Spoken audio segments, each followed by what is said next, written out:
नमस्कार. 13 व 14 एप्रिल 2026च्या दैनिक चालू घडामोडींच्या सत्रात आपले स्वागत आहे. आज आपण भारताची पेमेंट क्रांती, खत धोरण सुधारणा, पर्यावरण आणि इतिहासातील महत्त्वाच्या घटनांवर चर्चा करू. चला तर मग सुरू करूया. भारताची पेमेंट क्रांती. सर्वात आधी चर्चा करूया भारताच्या डिजिटल पेमेंट क्रांतीची. जानेवारी 2026च्या आकडेवारीनुसार भारतात दरमहा 21.70 अब्ज व्यवहार होत असून त्याचे मूल्य 28.33 लाख कोटी रुपये आहे. जागतिक रिअल टाईम पेमेंटमध्ये भारताचा वाटा 49% इतका प्रचंड आहे. ही क्रांती पारंपरिक वस्तू विनिमय पद्धतीकडून सुरू होऊन आज जॅम ट्रिनिटी म्हणजे जनधन, आधार, मोबाईल आणि UPI पर्यंत पोहोचली आहे. आता UPIचा विस्तार फ्रान्स, UAE आणि सिंगापूरसारख्या देशांतही झाला आहे. मात्र सायबर सुरक्षा आणि डिजिटल साक्षरता ही आव्हाने अजूनही आपल्यासमोर आहेत. खत धोरण सुधारणा. कृषी क्षेत्राकडे वळताना भारताचे खत धोरण सध्या चर्चेत आहे. भारत आपले 70% रासायनिक खते आयात करतो. युरियाचा अतिवापर आणि केवळ 35-40% कार्यक्षमता यामुळे मातीचे आरोग्य बिघडत आहे. सरकार आता थेट लाभ हस्तांतरण म्हणजे DBT आणि लिक्विड युरियाच्या वापराला प्रोत्साहन देऊन ही आयात कमी करण्याचा प्रयत्न करत आहे. दिल्ली डेहराडून इकॉनॉमिक कॉरिडॉर आणि जालियनवाला बाग. पर्यावरण आणि विकासाचा उत्तम संगम म्हणजे दिल्ली डेहराडून कॉरिडॉर. येथे आशियातील सर्वात मोठा 12 किलोमीटरचा वन्यजीव एलिव्हेटेड कॉरिडॉर बांधण्यात आला आहे, ज्यामुळे हत्तींसारख्या प्राण्यांचा मार्ग सुरक्षित झाला आहे.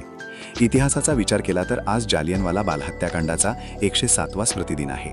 13 एप्रिल 1919 रोजी जनरल डायरने केलेल्या गोळीबाराच्या निषेधार्थ रवींद्रनाथ टागोरांनी आपली नाईटहूड पदवी परत केली होती.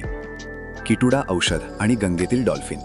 विज्ञान क्षेत्रात किटुडा म्हणजे केटुडा हे कर्करोगावरील प्रगत इम्युनोथेरपी औषध सध्या चर्चेत आहे. पर्यावरणात चंबळ नदीची पाणी पातळी कमी झाल्यामुळे राष्ट्रीय जलचर असलेला गंगेतील डॉल्फिन म्हणजे सुसू यमुनेकडे स्थलांतर करत आहे. हे प्राणी पूर्णपणे आंधळे असतात आणि शिकारीसाठी इकोलोकेशनचा वापर करतात. लांजिया सौरा समुदाय आणि इस्लामाबाद चर्चा. कला संस्कृतीमध्ये ओडिसातील लांजिया सौरा या PVTG आदिवासी समुदायाची इडिटल भित्तिचित्रे प्रसिद्ध आहेत. दरम्यान आंतरराष्ट्रीय स्तरावर अमेरिका आणि इराण यांच्यात पाकिस्तानमध्ये झालेली 21 तासांची चर्चा दुर्दैवाने निष्फळ ठरली आहे. मॅपिंग. अरुणाचल प्रदेश. मॅपिंगमध्ये आज आपण अरुणाचल प्रदेशवर लक्ष केंद्रित करूया. चीनने पुन्हा एकदा येथील ठिकाणांची नावे बदलण्याचा प्रयत्न केला आहे, ज्याला भारताने कडक प्रत्युत्तर दिले आहे. येथे लोहित नदीवर कलई 2 हा महत्त्वाचा जलविद्युत प्रकल्प आहे. मतदानाचा भावनिक अधिकार. राज्यव्यवस्थेत सर्वोच्च न्यायालयाने निवडणूक आयोगाला फटकारले आहे. तांत्रिक त्रुटींच्या नावाखाली 34 लाख मतदारांची नावे वगळणे चुकीचे आहे, कारण मतदान हा केवळ हक्क नसून ती देशभक्तीची भावनिक अभिव्यक्ती आहे. असुरक्षित मध्यमवर्ग.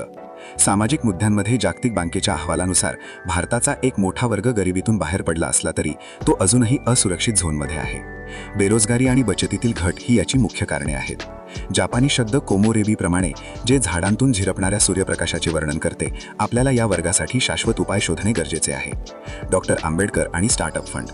14 एप्रिल रोजी आपण भारतीय संविधानाचे शिल्पकार डॉक्टर बाबासाहेब आंबेडकर यांची जयंती साजरी करत आहोत. त्याचसोबत देशांतर्गत स्टार्टअप्सना बळ देण्यासाठी 10,000 कोटींचा startup India fund of funds 2.0 अधिसूचित करण्यात आला आहे. ई-सेफ हर, विंडफॉल टॅक्स आणि रायमोना राष्ट्रीय उद्यान. शेवटी काही महत्त्वाच्या बातम्या. ग्रामीण महिलांसाठी ई-सेफ हर सायबर सुरक्षा कार्यक्रम सुरू झाला आहे. भारत आणि उझबेकिस्तान दरम्यान डस्टलिक हा लष्करी सराव आयोजित केला जात आहे. तसेच आसाममधील रायमोना राष्ट्रीय उद्यानात पालीची एक नवीन प्रजाती शोधण्यात आली आहे. अशा प्रकारच्या चालू घडामोडी जाणून घेण्यासाठी ॲग्री सुपर बी अकॅडमीला फॉलो करा.